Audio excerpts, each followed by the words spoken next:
Welcome one and all to Last Stop Penn Station podcast featuring Cary Silkin and Ian Riccaboni. They dive deep into Cary's wealth of stories, and no subject is off limits. From the world of wrestling to his ticket agency, growing up in New Jersey, drug-fueled underground days, hustling in the French Quarter of New Orleans, and endless days and nights in New York City, every story is worth telling.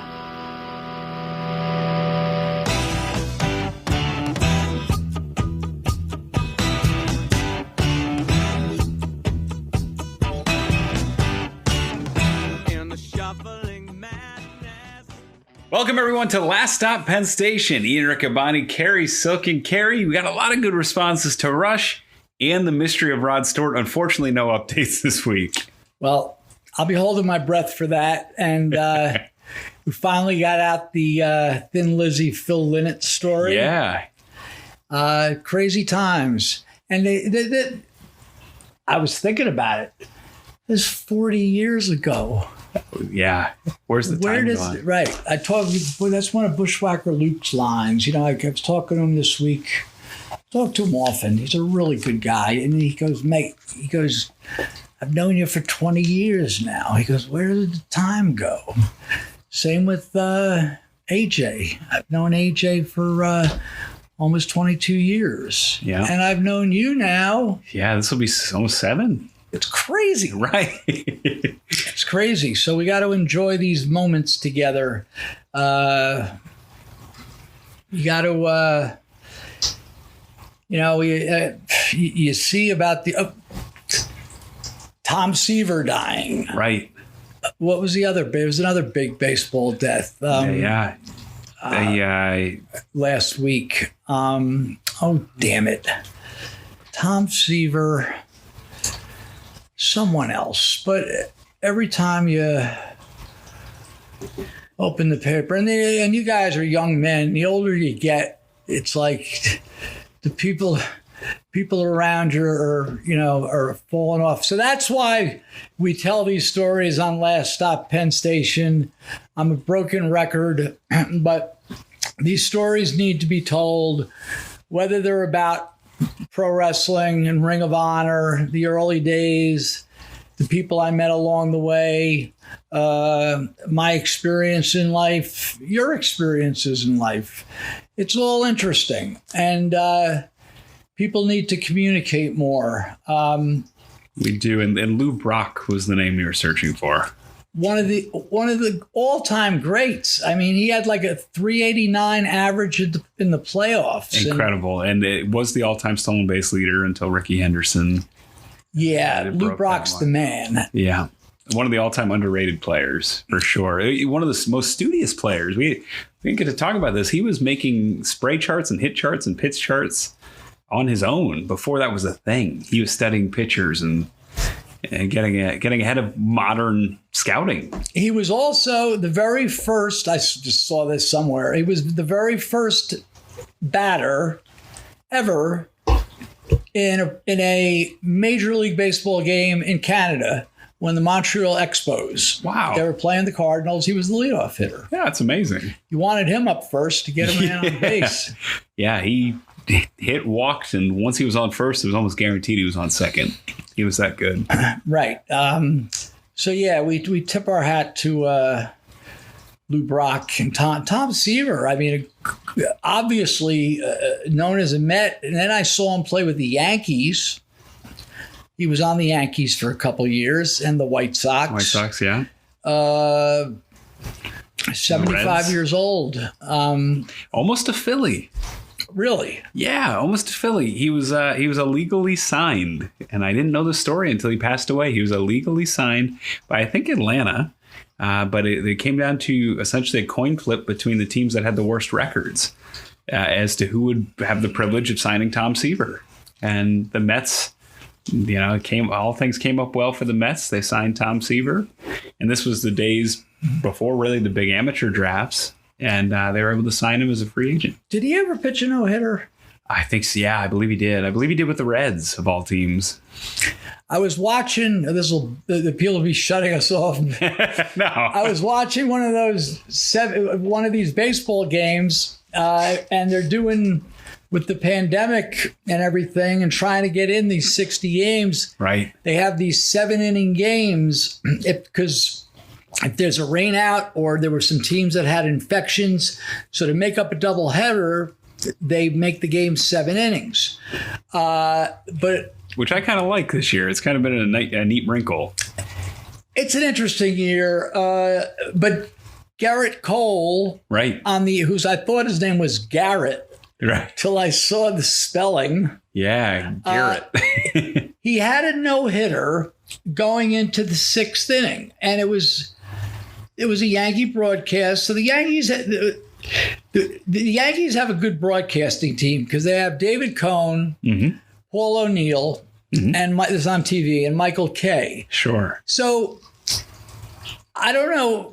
They probably were slid this information, but the Major League Baseball has a rule this year that if you pitch 7 innings, it's a complete game. But if you pitched a no-hitter in 7 innings, it does not count as a no-hitter. And David Cohn was like, what? Yeah, you can't have it both ways. And that's important. I mean, these guys have contract incentives. You know, they have these weird, they're almost like parlay bets. Guys do have contracts that say if you throw a no-hitter, you'll get X amount of thousands of dollars. So that's taking money off these guys' plates, really. Yeah, and another strange thing with this year is, how about this pitcher on Atlanta? Now, me, who I occasionally like to make a small wager, Ian Anderson. Right. A great prospect at this point. Yeah. He's like, I think he's 3-1. He's very good. He mowed down the Phillies. And he was named after the Ian Anderson of Jethro Tull. Makes 2 like of us. You, like his dad was our Ian was named after the 3 great Ians of rock. Will you remind our listeners who they were, please? Gillian Anderson and Hunter. Yeah. Right. Ian Gillian from Deep Purple. Yeah. Ian Anderson of Jethro Tull and Ian Hunter of Mott the Hoople. Yeah. And I think they're all still alive. Yes. Yeah. Good. Yeah. We hailed me. Yeah. I have this going very random here. AJ's been with me. I don't think he would like when I would do this, but it wasn't like I did so often.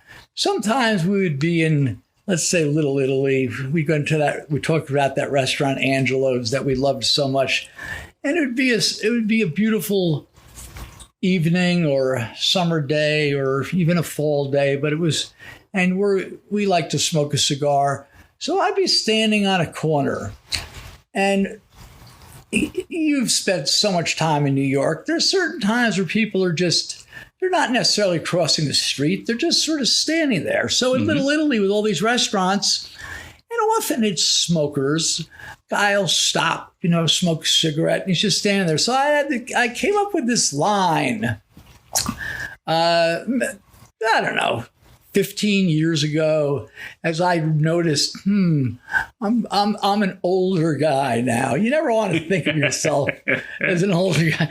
And I would say to a random person, as Dutch man tells, he didn't know, you didn't know him from Adam's cat. Yeah, right? You didn't know him from Adam. He was Adam's guy. So someone I didn't know. And I would just say to this person, nothing's as good as it used to be. And never once have I ever had, and it would have to be somebody who was at least 50 years or older who I'd say this to. And never once did I have anybody say, no, things are better now. So the other day at the Friendly Market down the street, right? Believe it or not, sometimes I'll buy a newspaper. Okay. If I'm going to breakfast, look at the newspaper. The Allentown Morning Call. Or the New York Post, the Daily News. Yeah.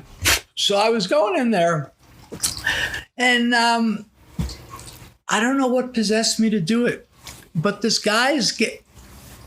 a lot of traffic there between the lottery players, the cigarette smokers, and the big controversy down at the mini mart by me. They had to put up a sign by the ATM. People were scratching off the tickets. It was causing a COVID hazard on the ATM. Really? Yeah. Well, big controversy at the mini mart by me. Well, the friendly market. Yeah.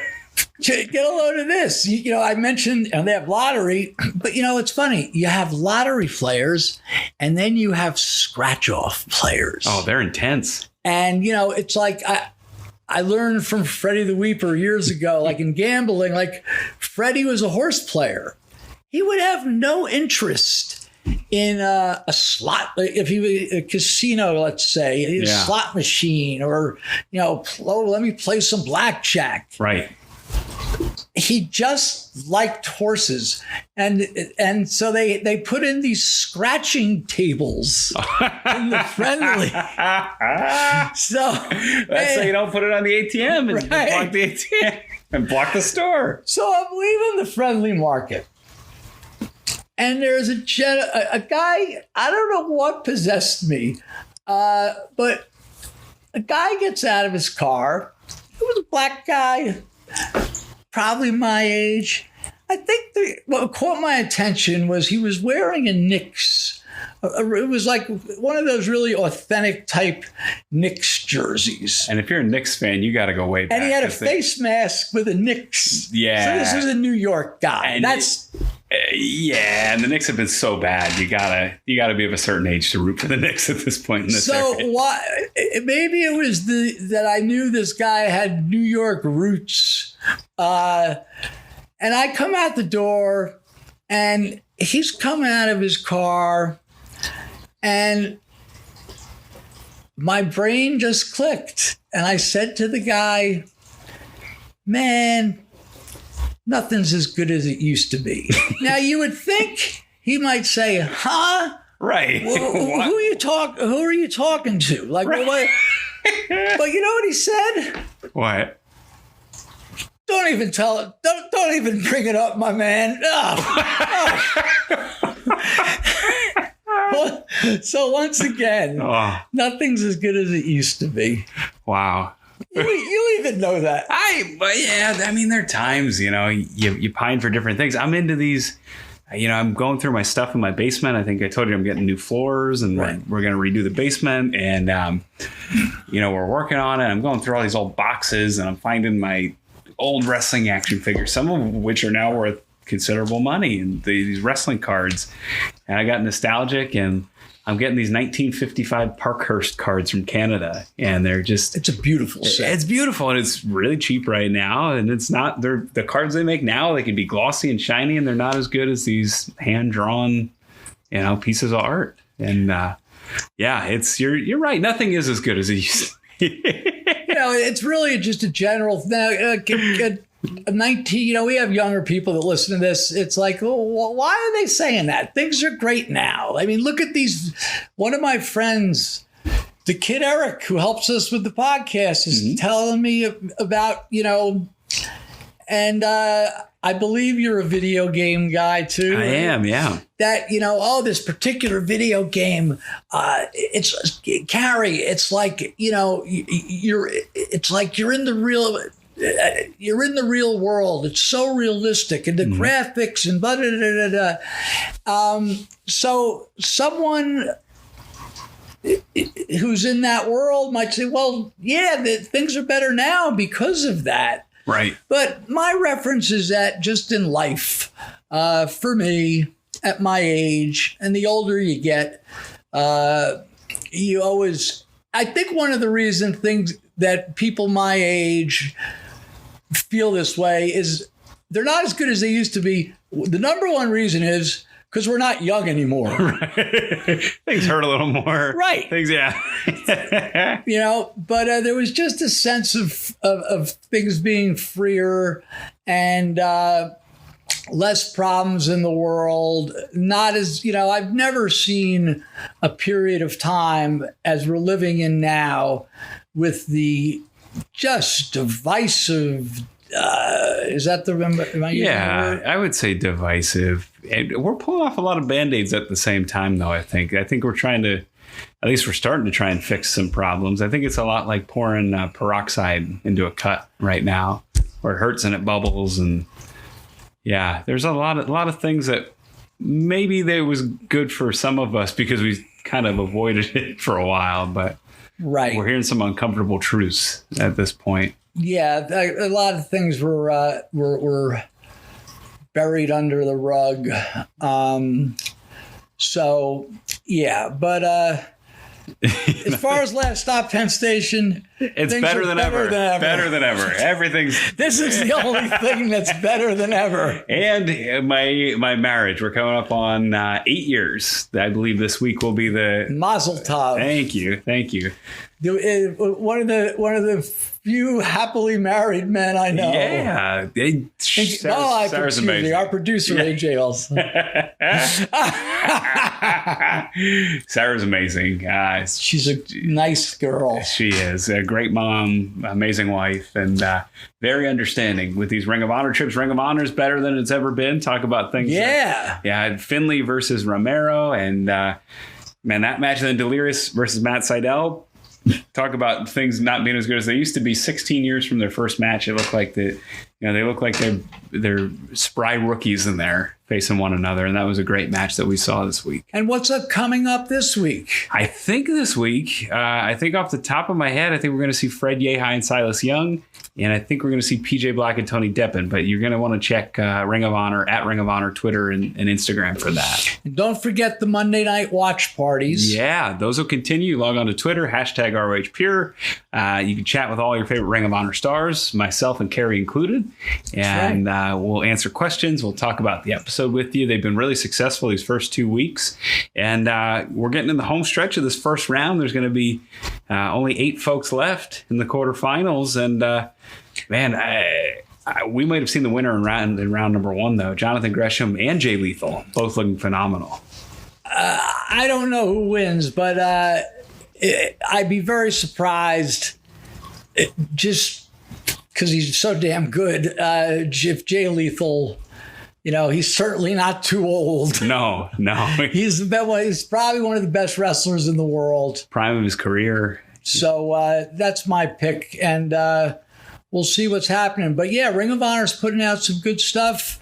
And the week-to-weeks are great. Yeah. The podcast is good. Right.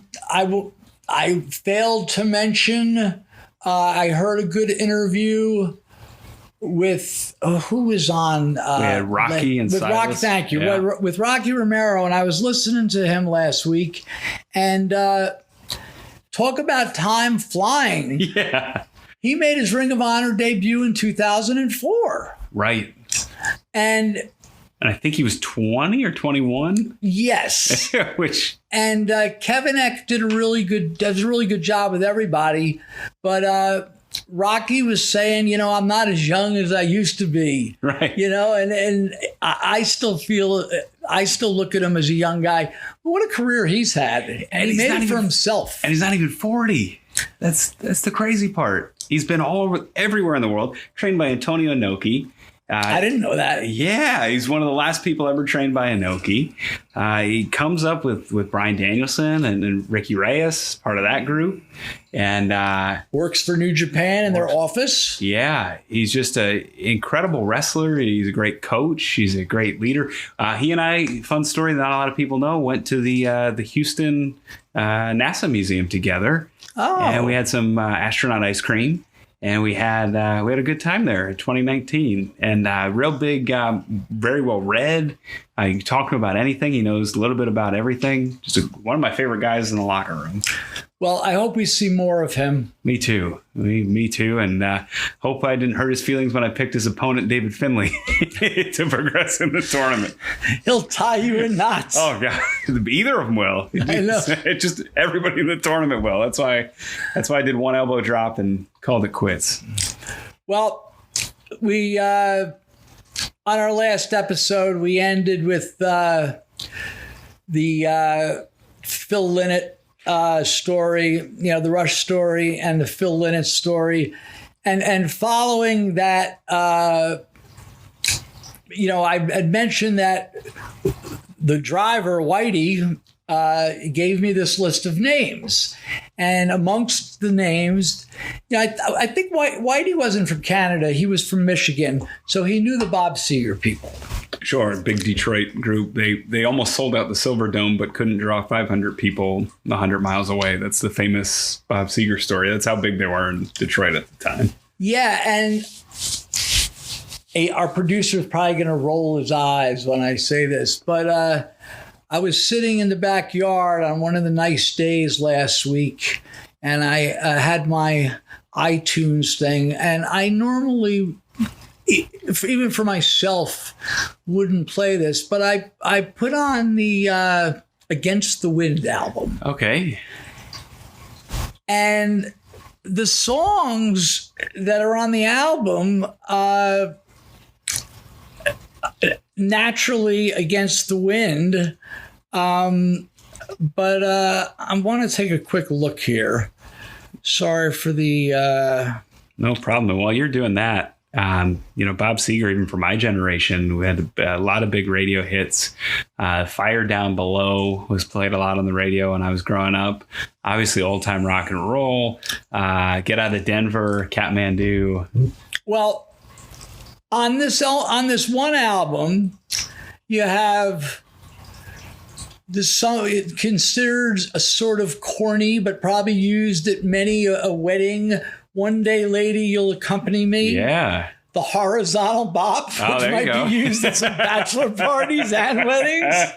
He loves to watch her strut. Oh, okay. So wrestling tie-in, Memphis used that a lot in their video packages and all the various. Yes. Yeah. There's more. There's Betty Lou's Getting Out Tonight. Yeah, Betty Lou's Getting Out Tonight. These are top 40 hits, but there's a good one, No Man's Land. Mm-hmm. Fire Lake. You familiar with that one? Absolutely, Fire Lake, yeah. And 10 songs with probably 6 of them that were in the top 10. But so Whitey gives me this list, and on the list is I mentioned Bob Seger was coming to the city, and he was playing at the Garden. He goes, oh, well, I know one of the drivers. And he goes, I know the sound man. The sound man's name was Hot Sam, and the driver's name was Lurch. And I gotta ask, did he look like Lurch? Yes. Okay. He was a big, tall guy. There you go. And I bumped into him, and I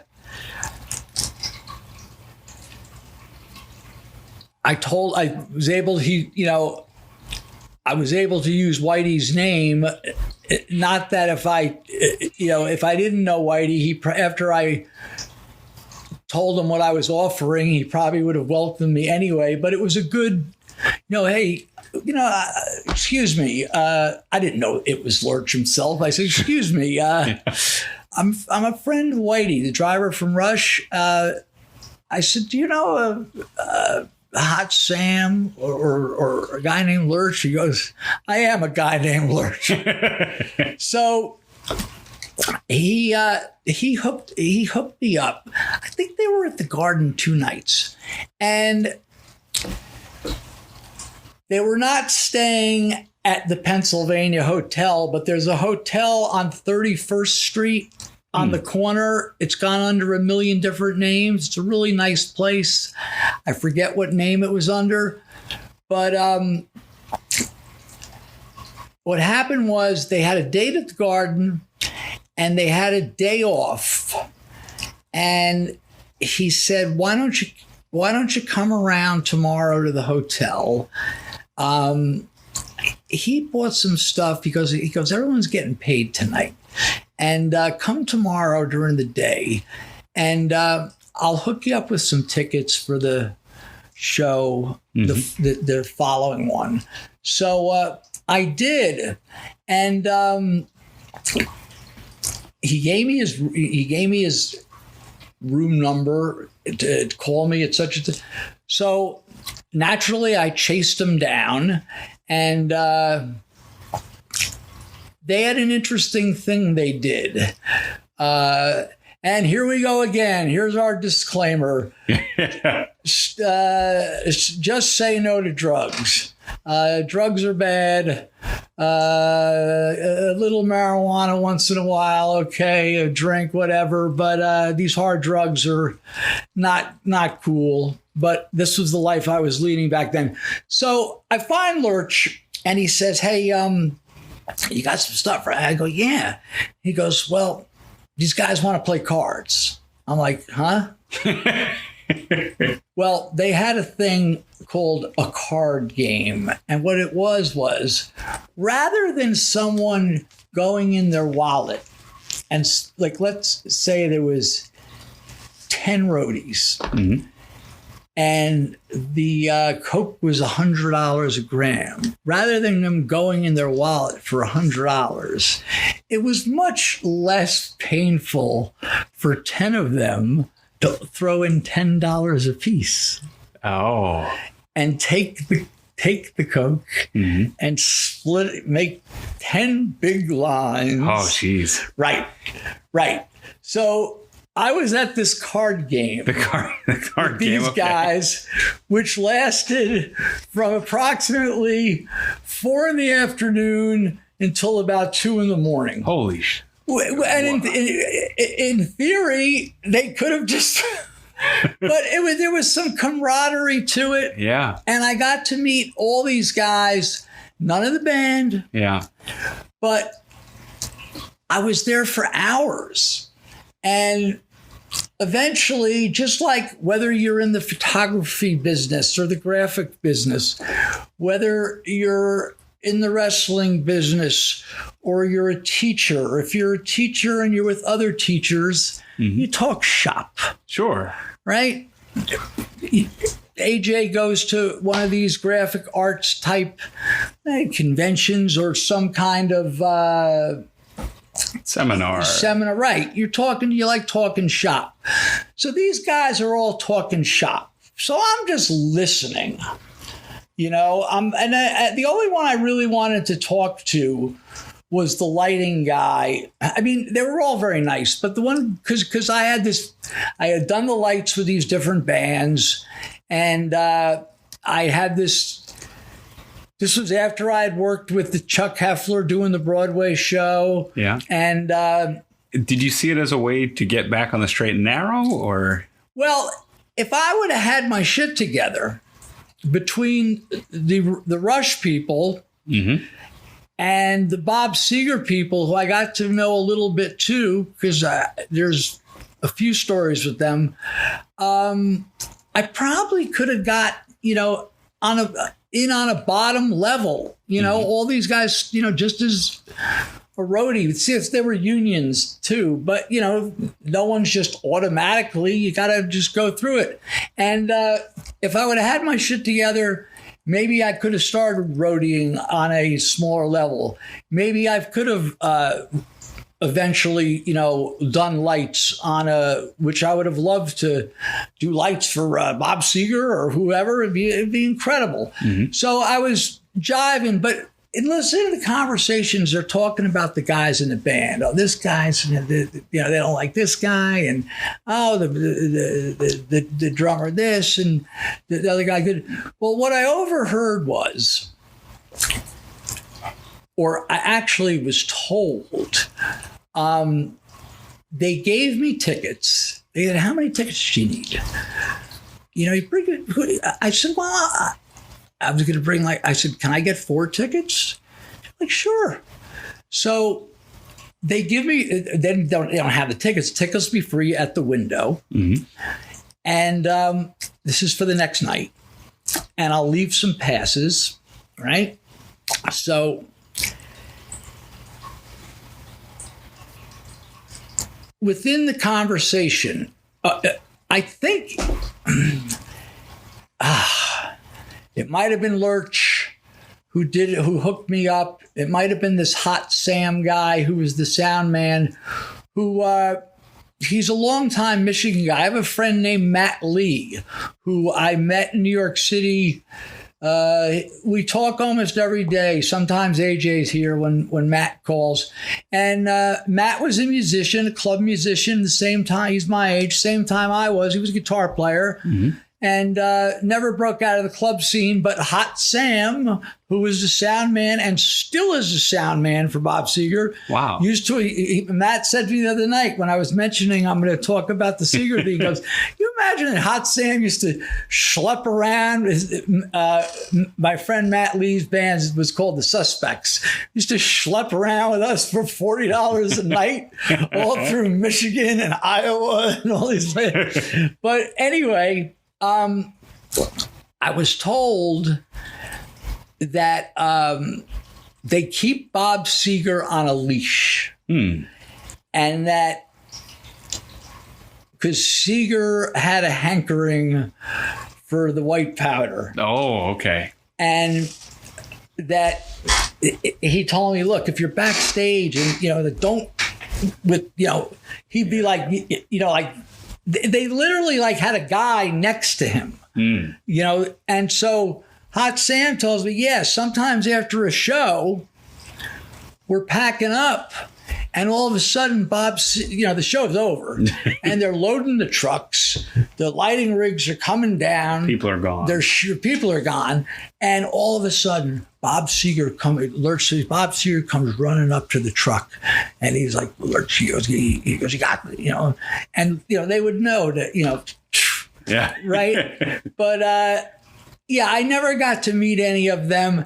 At that show at the Garden, I had when they left us the tickets, they were on the floor, like 10th row seats, and they gave me they gave one all access laminate, just like Whitey did in Allentown. Mm-hmm. One all access for me, and 3 after show baloney passes, for my friends. So at the Garden show, I was talking that night during the card game with the lighting guy who I can't think of his name, and Hot Sam, who did the sound. And at one point during the show, I walked over to the soundboard, and Hot Sam's like you've been at these shows, the soundboards are in the center of the floor. Yeah. And he's like, come up here, man. So I'm there. Can you imagine Mark Brown at Ring of Honor just say, oh, come on, put up a headset and right. Sit down at the director's. So, not one day, lady, you'll accompany me, but what's that other very famous Seger ballad that have been covered? Turn the Page? No. You've Got Tonight. Oh, yeah, We've Got Tonight. Right. It's been covered by a lot of people. Yeah. So when that song came on, and before it came on, Hot Sam, I met Lurch the first night, spent time with these guys the second night at the hotel. Mm-hmm. Now it's the night of the show. And Hot Sam says, he goes, you got some more? I go, I got money. I go, yeah. So when, what was this? We've Got Tonight. When We've Got Tonight comes on, he knew there were no changes. Oh. Like so that the volume, that was an important volume change or an effect, right, or whatever. And he says to me, so as soon as that song started, he goes, come on. And he walks off the platform, and we walked through like where you see the Nixon Rangers come out. You were there. Yes. When Ring of Honor was at the Garden. We were in the visitor locker room. Right. And we go through that center thing. Yeah. And into one of the dressing rooms. Yeah. And he's like, yeah, we got 3 minutes and 28 seconds. We got plenty of time. And we did our little transaction, and he thanked me, and off I went back with him, and I said, that was cool. I said, I'm going to go back with my friends. I went another show with them at Nassau Coliseum, and which is a tough place. I had mentioned on our last episode is where I had the bad experience with Rush because I couldn't get to any of them.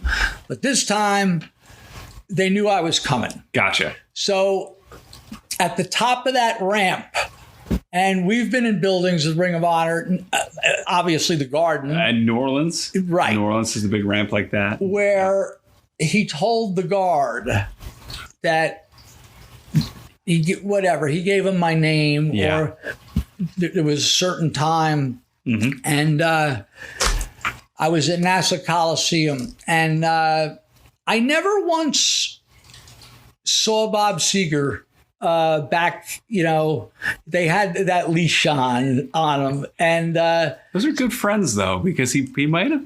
I mean, if he's he got his share. Well, if you got a problem though, there's a difference between. Yeah. Well, they were scared that he might not make the next gig. Ah, gotcha. Yeah.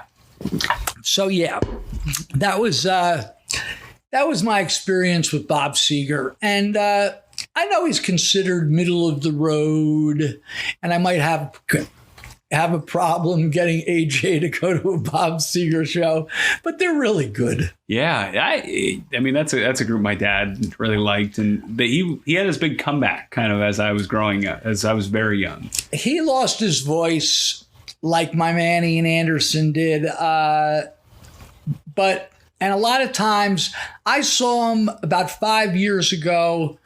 Our good friend Dan. It was at the Garden, and I've seen Elton John do this and numerous other older artists where they have to take a song and bring it down like 2 keys. Yeah. Or point the microphone to the crowd for the high chorus. Right. Yeah. But like I remember She Loves to Watch Her Strut. Right. It started in such a low key. Well, it stayed in that when it starts with that, totally, it's like that it was practically unrecognizable. Wow. But you get over it. Yeah. I've seen Elton John where, he can't sing, hold me closer. Yeah. But so what? Yeah. And that's the way it is. Yeah. But the Bob Seger guys were good guys. I got some more rock and roll. I've got a ridiculous story. Ridiculous in its just the order of events and what happened that did involve Jethro Tull, which we'll save for another time. I did meet in 1980, same time period. This is all happening right after Whitey gave me those names. Seger came in October, Tull came in for the last time they ever played the Garden was 1980, and this BR guy, real quick, I went in the city early, and naturally I was going to the show, and I got a bunch of stuff from my friend Jimmy, and it was all packaged, and I'm walking down 33rd Street, and there's the trucks. Tull used to have a big, when doing an arena, you got to have, 3-4 trucks with the lighting. And I just got lucky. And there was a guy coming out of a truck. And I just said, excuse me, BR. And he says, that's me. And I said, I got your name. He goes, how do you know? He goes, I got your name from Whitey, from Rush. He goes, oh. And then I told him how I got his name. And he invited me in the truck. Oh, wow. So the trucks, as we've seen at Ring of Honor, the semis, these guys sleep in them or can sleep in them, and they've got those curtains.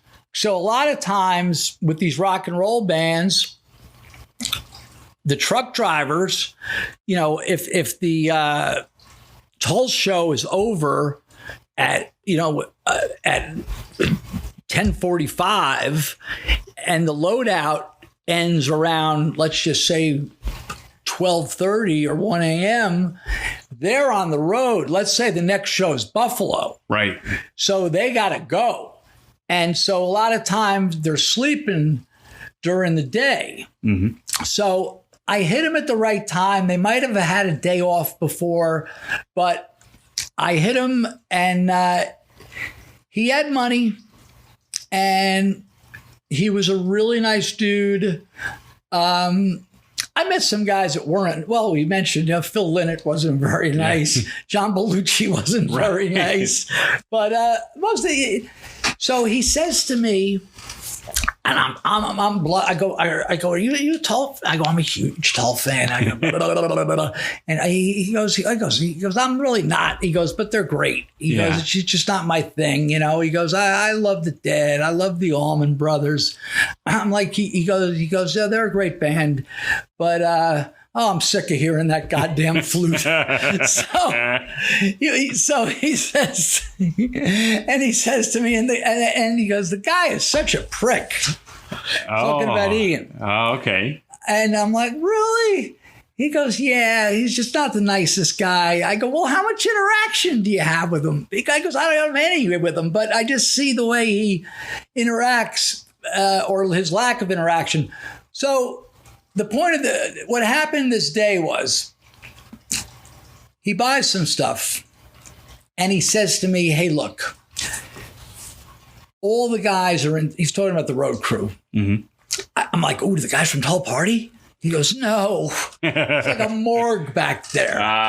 It's like a morgue.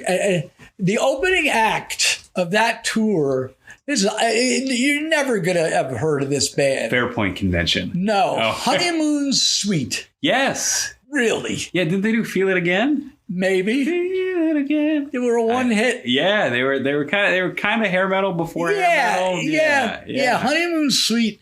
So BR tells me, look, the guys got paid. The return of the road crew. He goes, I know they're going to want something. But they're in the garden. Tull's doing the sound check at 4:00. He says, I really can't take you inside.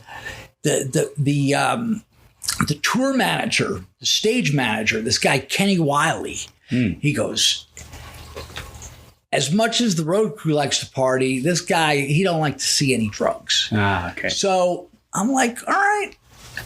He goes, but I'll tell you what I can do. If you leave me with some, I'll get rid of it for you. And he goes, Cary,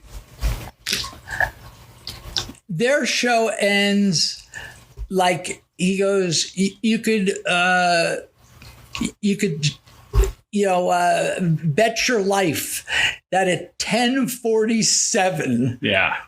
No matter, it was depending what time, whatever time zone you're in, at 10:47, the last beat of locomotive breath is hit, and Ian says goodnight.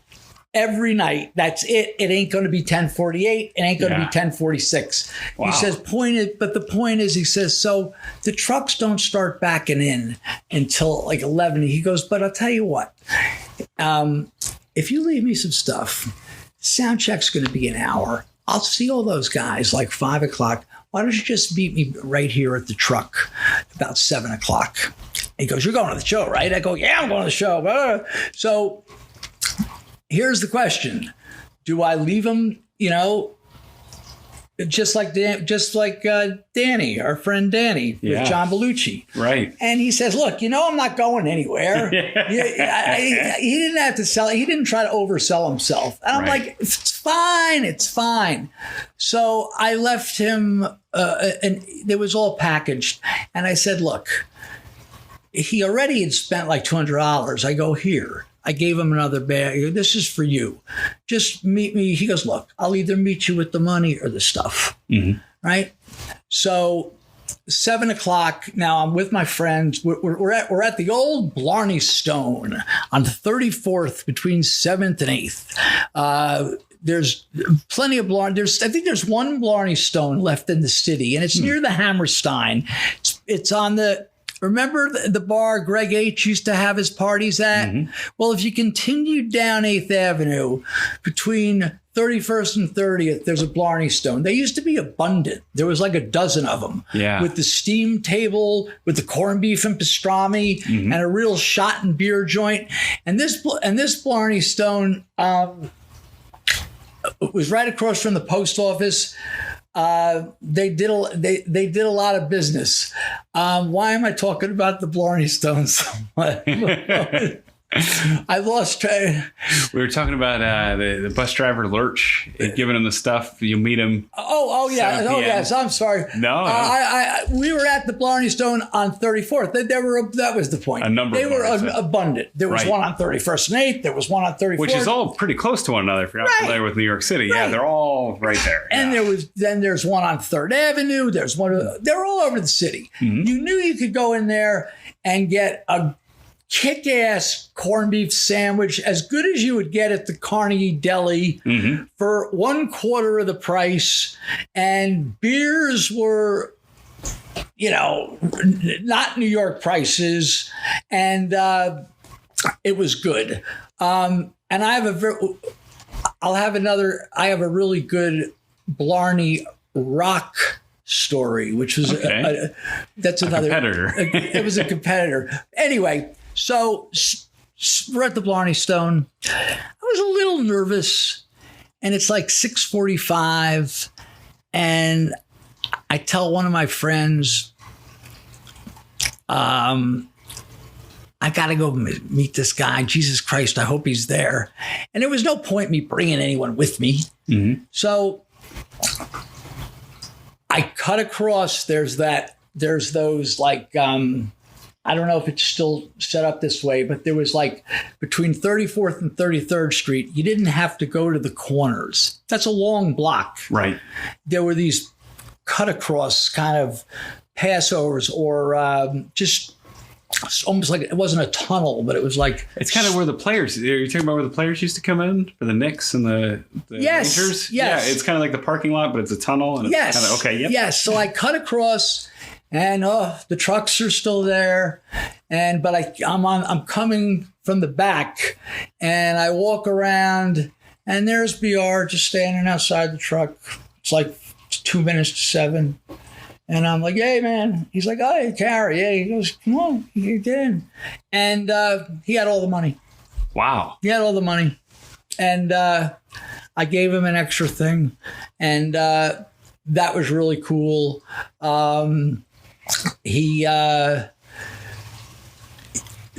There's no story. There is stories of getting to meet them, but that will be in a future episode. But it wasn't on this tour, so that was a really cool experience, But there was no shot in any kind of party scene. He says they don't. He's telling me. He goes, yeah. He goes, there's no. Backstage there's just nothing. There's just nothing. It's like a Ring of Honor locker room. No, worse. They'll have a few press people, a few radio people, a couple of, but then no party. There'll be a beer and that's it. But anyway, that's a couple of further rock and roll stories. I have a much more involved story when it comes to the Tull Road crew that took place a few years later when they were out on the road. Here's a band for you. Do you remember a band called Seger? No.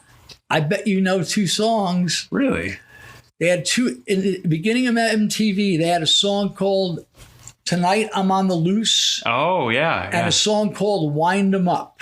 Don't know. They were, if you heard them, you would know them. Okay. They were like a light version.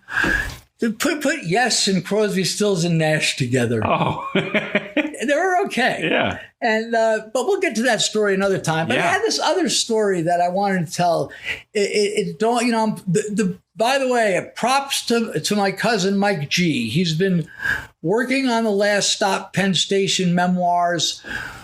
I'm doing New Orleans with him now. Wow. Okay. we've bounced around, and just like with this podcast, we've barely touched on Ring of Honor. Right. Yet we touched on going to Japan.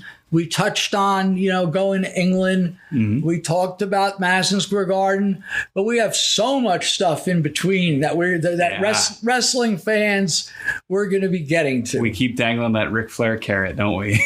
Yes. We will get to him. We will get to him in due time. Yeah, I had a bad flashback because I was watching. There was some bad rainstorm a few days ago, and I don't know why the hell I had the Weather Channel on. It shows you how bored I am during the pandemic. But I saw there was huge storms. Oh, in the old days, this is once again how everything was better years ago. They would tell you it's going to rain. Yeah. Now it's flash flood advisories. Flood. Everything's to keep you watching. To keep you. So there was flash floods and tremendous rain in the Washington D.C. area, and I see on the map Manassas. Now, Ring of Honor I wasn't with Ring of Honor yet, but Where did Ring of Honor run? I didn't go. It was after a Baltimore show when Jay Lethal won the title last time. That was Alexandria? It was George Mason University. Okay. Yeah. We used to run Manassas, Virginia, which gave me a bad flashback to Ric Flair, where I had a real interesting conversation with him. He was with us for like 4 or 5 shows, but sorry, folks, you'll have to sit. We'll give you that in due time. We'll give it to you in due time. So instead of Ric Flair, get ready just to turn the podcast off. No, I'm just kidding, because this is a classic story. The Strange Tale of Double O. Double O. Okay. You've texted me that. You've texted me double A, double E, double I, double O. Notice there was no double U. No, there wasn't. I thought you were just doing a Pat Sajak impression, listing all the vowels. Right. So, anyway, Double O was a guy that I got to meet. He moved into my neighborhood. His name was Tommy. What? How does he get Double O if his name is Tommy? Well, there's we're only one get to okay, that. All right. Lamb Chop's wondering the same thing. And there was another. He lived about. I was just, as you like to say, couch surfing, which included my parents' house occasionally. Was cocaine paying the bills at this point? Or? It never paid any bills. All it did was just all it did was cause trouble and give us some good stories to tell the people. But it's not a good thing. But Double O, all right. He moved into where my parents, I can't say I was living there because I was only there occasionally, but he must have been about 19 when he moved in, and I was maybe 25 or 6, and there was another kid next to him who was the same age. He was like in his first year in college. His name was Corey, and they sort of moved in to get next to each other. And Corey, Double O, was so wild, rambunctious, and here's a Double O, often out of line, that Corey gave him the name Obnoxious Ali. And this is something like Baby Dumplings. Right. Maybe he just said, that Tommy's so obnoxious. I go, yeah, we should call him Obnoxious. I said, we should call him Obnoxious Ali. But no one really called him Obnoxious Ali, but somehow the Double O stuck. Like Double B, like Bobby Cruz. Exactly. Yes. And that's probably one of the reasons the Double B came up. It had in the back, in my wired brain, my half-wired brain. So Tommy moves in the neighborhood. Single, broken home. His mom, he lived with his mom. He had a brother that had an autism problem. And Tommy was really good at, helping his brother, doing the right thing. But he was not good at taking care of himself, and neither was I. He was a big-time drinker and partier, and he loved to gamble. And, that's very young, right? For gambling. And the mom would often go out dating. Maybe she was going to the Allentown Fair to meet Rod Stewart, hope to catch a soccer ball. Right. She might have been chasing soccer balls. So when I was in the vicinity, and there might have been a period of time where the couch surfing was my parents' house. Mm-hmm. So I got to know Tommy. And, now a few years have gone by. We're talking in like the early 80s. Because I remember Tommy was going to the bars, and he would get there was local bars in town, and he couldn't drink, and he would get flagged, and they didn't want him in there. But often his house was available because the mother was out running amok. So we would all go over to Tommy's house.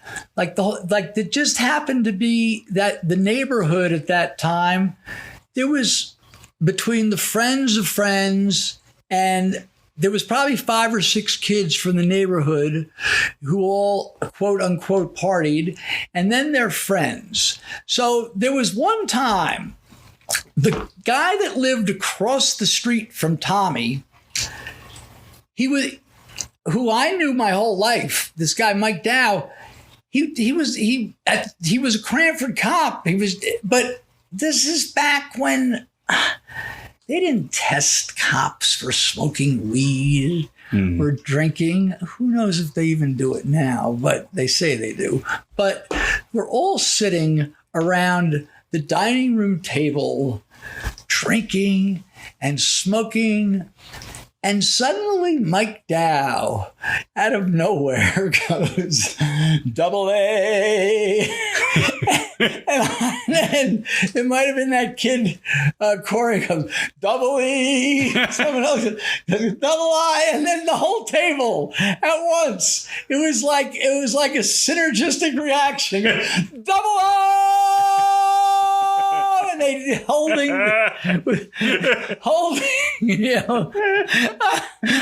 like a barbershop quartet. Right. Yeah. So it's like double A, double E, double I. Like an opera. Yeah. Ready? 1, 2, 3, 4. Double O! Yeah. Right? So we're just, that name stuck. But what's the story to it? I'll tell you the story to it. Tommy got in trouble. It was drunken driving or possession of weed. It wasn't anything horrible, but he was going to probation, and I would see him here. And I wasn't around at this point. Between the time he moved in and the story I'm telling might be like a span of like 6 years. So he's on probation, and I'm going by my parents' house, or maybe I was crashing there a little, and I see this guy with Tommy who's like in his 50s, and it was like a spring day, and Tommy's he smokes cigarettes, and they're sitting on the front porch, And this guy is smoking a pipe like Sherlock Holmes style. And the guy had a fucking cloak. You know, like Billy Corgan would wear. Sure. Right? No, we love Billy Corgan. We do. You gotta be Billy Corgan to be wearing. You got to be a rock star. You Right. can't just be Joe. This guy had a cloak this day. I'm like, who the? So it was I'm picturing in my head Vincent Price as Egghead with the cloak right. on. You know, and people keep saying, "Oh, Cary, all these ones." Like, it would be like something Ian Anderson wear to open a show in like in the late '70s with the cloak and you know the cod people. Whatever, he had the cod piece. Yeah. Right? So I'd seen this guy with 00 a few times. Was it a So one, you know, this is, you know, I saw him, let's say in April, but I didn't talk to him. You know, I was doing what I was doing, and then I see this guy again in the summertime, hanging with 00. And the strangest thing was, it was like 95 degrees out, and the guy's got the fucking cloak on. So finally, it might have been the next day. It was very. I see Tommy. He's out in front. He was always smoking cigarettes. He's drinking a can of Budweiser, but I don't see this cloaked man. So I stop. You know, I was driving up the street. I pull over. I go, and I'm like, "What's going on, Tommy?" He goes, "I'm all right." And I said, "Hey, who's that guy?" He goes, "Oh, that's my probation officer." Now, I knew Tommy was dated girls, but I also knew through experience he might do anything. Okay. Yeah. And I had a little interaction with him on a drunken evening after I'd gotten to know him. So I go, "He's your probation officer. What's he doing hanging out?" He goes, "Well, you know, we're friends." So some more time goes by, and I wasn't around that much, but I saw this guy like another couple of times. This is like going into the next year. And one time it was like in the middle of the winter, and he didn't have the cloak on. The one time you need the cloak. But he had that giant Russian hat. The babushka. Right? He had the giant Russian hat. Anyway, so I said, next time I get to talk to Tommy, it's like from the first time I saw this strange man to the next time I saw this strange man, it's like over a year. Wow. And I knew that like his probation thing had been gone. It's like 6 months. So I said to him, "What's going on?" I said, "Who?" He goes, "But I go for what's going on?" He goes, "Well, you know, it turns out the guy's name, Mr. Freeze." Now that's no, F-R. It was like F-R-E-E-S-E.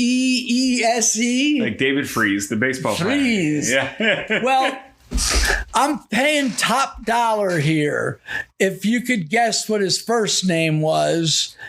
And I was learning this for the first time, too, because I just never asked him. It starts with a K. Chris? Pipe smoking, cloak wearing, Russian hat wearing. Last name is Freeze. His first name starts with a K. Common name you hear all the time.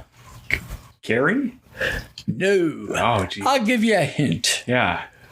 One of the great legends of American sports that you learned about in grammar school.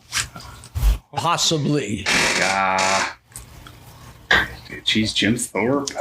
Oh, you're on the right track. Okay. Jim. So track and field? No. Football. Oh Christ. No, that's with a C. Oh no. When I tell you, you're going to be like, of course. Hit me with it. Knute. Oh.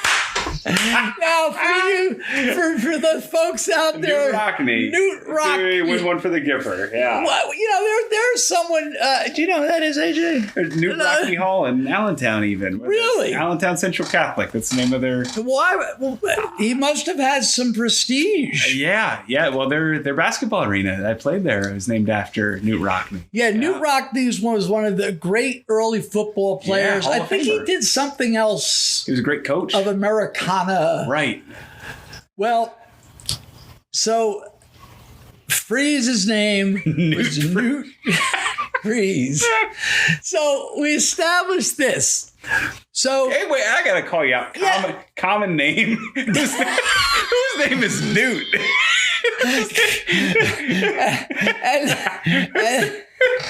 and so now, Kyle, Cary, Carl. now when we would get together and Double O would be there and the other guys from the neighborhood, the same group that was at the table when the Double O name, most of the same guys, when the Double O name came into existence, we'd be like, hey, Tommy, have you seen Knute Freeze lately? Well, we figured, not Tommy, but us other, Tommy might have been included in this. We decided to start, we'll give him a better first name as far as a nickname. If not, so we started calling him, not to his face, Frosty. Oh, jeez. Frosty Freeze. Right? And why was everybody so mean? They weren't mean. And so we started calling him Frosty Freeze. So Frosty Freeze, he was still around. And I asked Tommy, like, what's going on? And then I find out, there was a period of time where I was at my parents' house for like 6 months. And Tommy is gone for like a week. He was always someone, because he never would have a job. He was always someone you could hang out with, smoke a joint, go to the bar. He liked sports. He liked music, but mainly sports. And I see him a week later. I go, where were you? He goes, oh, Freeze took me to San Francisco. Oh. I'm like, oh, really? I go, come on. Now, once again, I told you that are lining up I knew Tommy very well. And then there's another time he's gone for like 10 days. I go, where the hell were you? He goes, oh, Frosty took me to Rome. Well, come on, Tommy. Right. Yeah. So that's exactly what I was saying. Yeah. I said, Tommy, look. And you had the experience with Tommy. Right. And that doesn't mean. Dude, I don't. So, and then there was the one time, But it was a different time. I mean, that was such a taboo thing as you. Well, he met him as a probation officer. Which I'm not buying at this point. I'm thinking. Well, Frosty was out of the probation game. Like, in other words, from when he met him, He had a change of heart. Maybe Tommy changed his heart. Well. An occupation. So Tommy calls. I'm at my parents' house. Tommy says, oh, I got a keg. I go there. And I see Frosty's car because he was, and it was like the summertime or maybe this kind of weather now, like late summer, and Tommy invited all these kids. There's all kinds of kids there. And Frosty's just there. And he's like 50, right? Probably 56, 57. Oh. And he figured to fit in a little better. He had to borrow it from time, a Black Sabbath t-shirt, and he's got the cape on. And he's smoking a pipe, and he's like sort of this is, we had a backyard, right? This is a generic kind of neighborhood, development. Mm-hmm. And he's just by himself, and he's not drinking, and everyone's just these kids are running amok. And I used to say, like, how you doing, Mr. Freeze? I'm fine. Oh, goodness. Oh. So, people are going to wonder what the wind-up of this is. Well, wind-up, of course, that's our tie into wrestling, meaning main event. That's right. Yeah. Or if Bully Ray was listening, and he might listen, but he won't admit it. He's a dabbler. He'd say, "Come on, Cary, let's go home. Yeah. Let's go home. Enough of this story already." So, after that party with him with the Black Sabbath t-shirt and the cape, a number of weeks go by. Might even have been around Thanksgiving time, and I went to my parents' house. I was crashing somewhere else, but I went there, and I'm driving down the street, and I see Double O, and he's sitting on the front porch as usual, even though it was cold out, smoking a cigarette and drinking a beer, and he's got his head hung low. Mm. And I'm like, I pull the car over, and I get out, and I say, "Tommy," I go, what's up, man?" He goes, and he's shaking his head. And I walk up to the porch. I go, "What's the matter? You all right?" He goes, "Frosty killed himself." Oh, no. Yeah. And I'm like, "Oh, man, dude," I said, "I'm sorry. Oh, jeez. What the?" He goes, "Yeah." He said he blew his brains out. Oh, God. And it was like, I'm like, man, I'm sorry, what do you say? You know? So there's a lot more. Okay. It turned out that Frosty, prior to the probation thing, I think he was like a college professor, and he dabbled with he was involved in investments, and he made money. Mm-hmm. He had a beautiful house in Springfield, New Jersey, which is a very nice community. Right. And unbeknownst to us at the time, he had a second home. He was never married.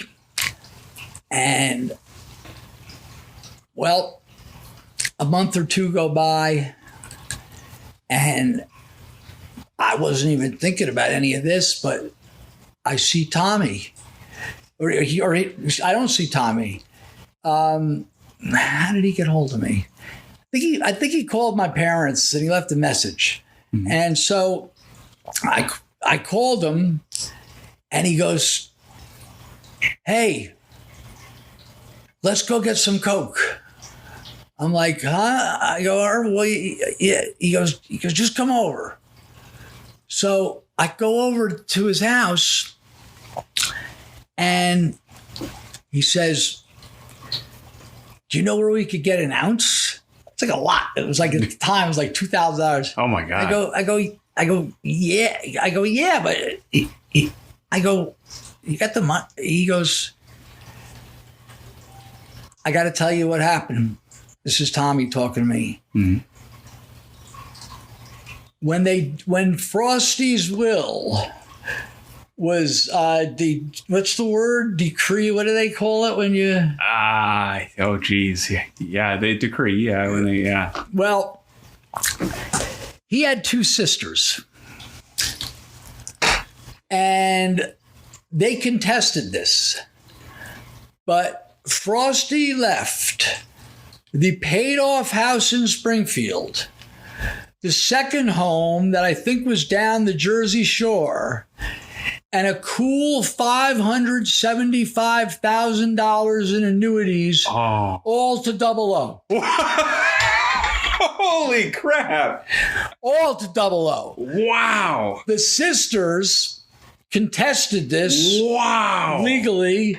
They hired what I guess they thought was the best law firm to, that this was. You can choose to leave your money to who you want, though. And that's what happened. Oh, my goodness. And 00 got it all. Wow. So. Okay.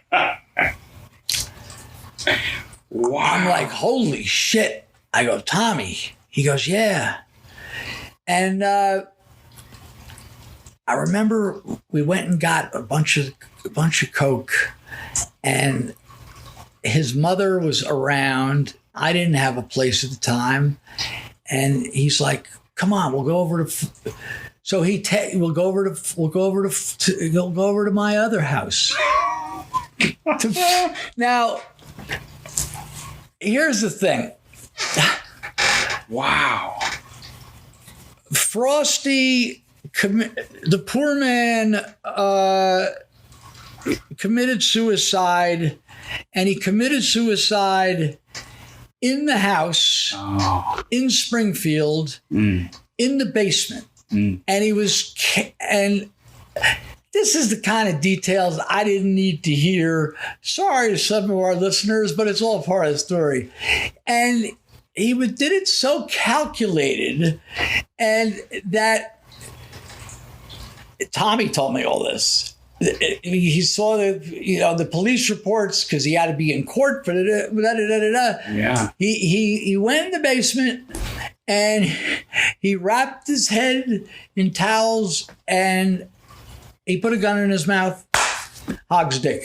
Wow. Yeah. So when we got this coke, Tommy's taking me over to this house, and I'm like, yeah. I don't know, man. It's like the ghost of Frosty. Right. So we went there, whatever. So what happened was 00 quickly sold off the annuities, thus giving himself like $600,000 in cash. Oh my God. And instead of making, he had a bookie that he could call. Instead of making $50 bets, he's making $5,000 and $10,000 bets. And in about 6 months' time, the money is gone. Oh God. But he still had the 2 properties. They were quickly on the market. Wow. And he sold the 2 properties. I don't know. This is early 80s money. And these were good neighborhoods. They might have sold at the time for $300,000 each. Wow. And he got the money from that. And I'm sad to report that he went through the money within a year. Oh my God. And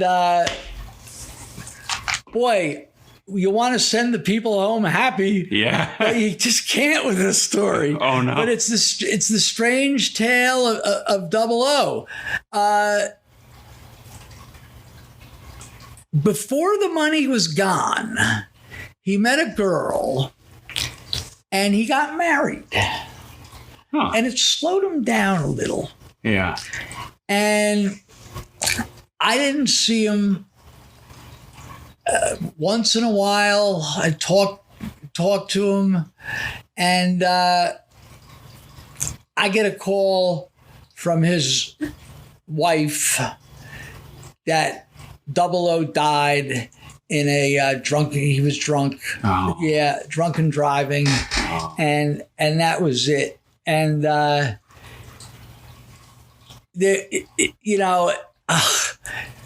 what a depressing podcast we're running. Right. Oh, rest in peace, Frosty. And rest in peace, Frosty. And I should have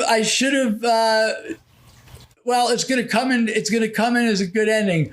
But at one of these drunken parties, where Frosty was not in attendance, he was only there that one time with the Black Sabbath T-shirt and the cloak. The kid Corey, the next door neighbor, he was in like a Baby Dumplings type, and we'd been through the double A, double E, double I, double O thing a million times, and suddenly, with a combination of cocaine and alcohol, this kid Corey comes. This is while Frosty was still alive. Came up with this little tune, and it was, which is a fitting ending to this sad tale, and it went, boil, boil, toil and trouble, Frosty Freeze, crazy double. Beautiful limerick. That's right there with Andrew Dice Clay and. So yeah, man, that's a fitting tribute to two men we've lost too soon. Two men we lost too soon. Yeah, boil, boil, toil and trouble, Frosty Freeze, crazy double. It's They don't make them like that anymore. They don't make them like that. Nothing's as good as it used to be. That's got to be a shirt with your name and a quote on it, and maybe I'd love to have a shirt with Mr. Freeze with the Black Sabbath. My God! Knockoff shirt.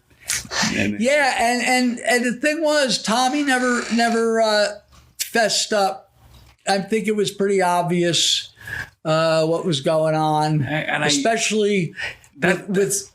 Go ahead. I'm sorry. That's one thing that is better, because I think we've cultivated as humans a better environment, not the best by far, but a better environment to be able to share that. If you're a man and you're into men, that's you. And poor Tommy, I can't imagine the stress that put on him, or maybe a great Mr. Freeze either. That's one thing that is better. We have a little bit more inclusive world right now to be able to share that. That is better. And Tommy was deep down, he was a good guy. Frosty, he probably wasn't the worst guy in the world. Yeah. Seemed like a good man. Yeah. And boy, were those sisters pissed. Yeah. Nearly $1 million by my calculation. Right. I was keeping track of all the money as we were going along. But he was betting. I remember him calling. He's betting like the NBA playoffs. He goes, give me a $25,000 parlay. The Knicks are playing the Bulls. Give me the Knicks, and the Celtics are playing the Lakers. Yeah, I mean, even when we're in Sam's Town, we walk by the sports book, and the maximum bet in Vegas is $500 on most of the games. You can't even get that kind of action in 2020 for that kind of money in a lot of these sports books. So he must have been doing some really off the rails stuff there. Yeah, I don't know if I brought everyone up or down or sideways. Yeah. It's a roller coaster ride, but just. Knowing Tommy like I did, and we talk about characters on this podcast. They don't have a lot. There's not a lot of characters like Knute Freeze, Frosty. Common name. Come on, Knute. Who names their kid Knute anymore? Oh, come on. You'll get it. It's common. Kyle, Carl, Knute. I was just teasing you. But yeah, you never know what kind of entertainment you're going to get here on Last Stop Penn Station. Good characters. I welcome people to come with me, even though that was a little bit dark. A little bit. Just an understatement of the century, maybe. But it was a little bit dark, but that's what happened, and that kid's poem, limerick, it was boil, boil, toil and trouble. When you mix Frosty Freeze and crazy double. There you go. And they're both gone way too soon. Let's go to Yankee Stadium with Double O, and he'd be a pain in the ass. Picture Pesci using. Oh. Talking to AJ. It's a friend of ours. It's a good friend of ours. Picture being out with him, like, different style, though. He was mainly, with booze. He might say anything, like, you'd be at a concert and he'd like say to the guy next to him drop a slur or something. Just like, get out of my way, you jerk off. And he was a small kid. Napoleon syndrome. Yeah.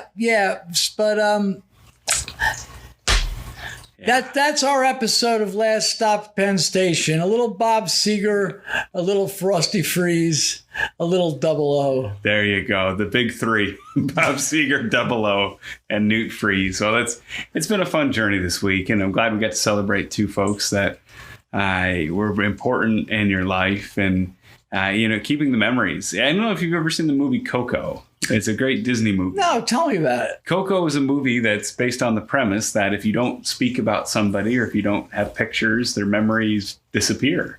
And after a while, I think folks like Frosty Freeze and Double O may have disappeared if it wasn't for this. I couldn't be. I couldn't agree more. That was a pretty heavy story, but we don't.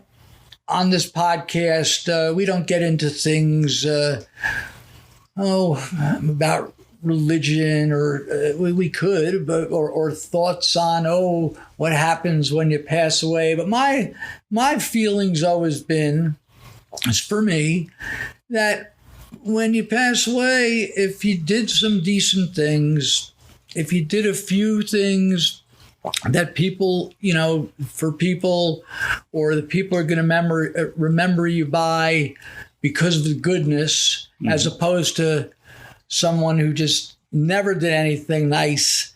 And that's how, for me, that's how I feel there's a life after death. Mm-hmm. Is there a real life? Is there an actual life after death? Everyone's got their own opinion. Mm-hmm. But I know for me that, let people say something about you, and it's a people. Anytime someone dies, they're suddenly wonderful, right? Yeah. But to that point, everybody's somebody's son, or everybody's somebody's daughter, and everybody's special to somebody. So we'll. I think was that a Bruce Campbell song? Was that on the Everybody's Talking? I'm not sure. I think that might be. But that's a good place to end it for this time. We'll have a lot more next time, and maybe we'll go into more UFO, or maybe we'll take another diversion. Maybe we'll get an update on that Rod Stewart story. Yeah, I'll bug my mom down in the Great Ocala National Forest. Where'd you get that nice shirt? Oh, this Madison Square Garden shirt? Yeah. This was at ROHProShop.com. Oh, yeah. I overlooked that one. Yeah, it's got the garden on the back, but you can get our merchandise. Is that? Oh, yes, please. Yeah, our merchandise at ProWrestlingTees.com. Last Stop Penn Station. Yes, we have the camel shirt, the Last Stop Penn Station. We might have to make a tribute shirt for Double O and Frosty Freeze. Yeah, I think we have to. And I want to thank our producer, AJ Bassan Creative. Absolutely. Who we couldn't do this without. And our friend Eric, who helps me also. And it was a strange episode, but you know what? It was still fun to do this. And boy, if that story is not, you want to keep that story alive. Absolutely. Like in Hadestown, it's a sad song. It's a tragedy. But, we're going to sing it again. That's right. And spring will be here soon. Spring will come again. Let's hope. Let's hope. For Cary, Lamb Chop, AJ, I'm Ian, Rick, and Bonnie. Thanks so much for joining us. And we'll talk with you next week on Last Stop Penn Station. We